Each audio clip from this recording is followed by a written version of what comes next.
দুই নারীর উপরে যে হামলা হয়েছে ওটা ক্ষেত্রে আমি যতটুকু জানছি ওনারা দুইজন নাকি সিগারেট খেতেছিল। এখন কিছু লোক নাকি নামাজ পড়তে যেতেছিল, এই সময় ওই ওনারা বাধা দেওয়ায় ওই তাদের উপরে চা ছুঁড়ে মারছে।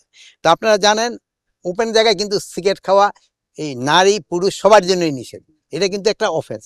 এই জন্য আমি আপনাদের কাছে অনুরোধ করব ওপেনে যেন কেউ সিগারেট না খায়। আর এখন তো এই যে রোজার সময় সবারই একটু সংযমী হতে হবে।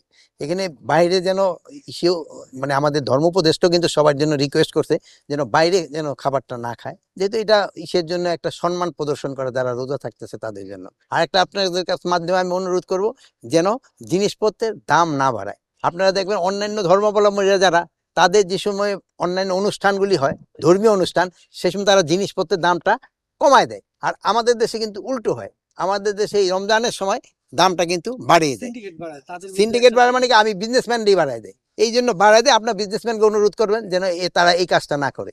এই রোজার সময় যতটা সম্ভব তারা দাম কম নিয়ে ভোক্তাদের একটু সাশ্রয়ী করে।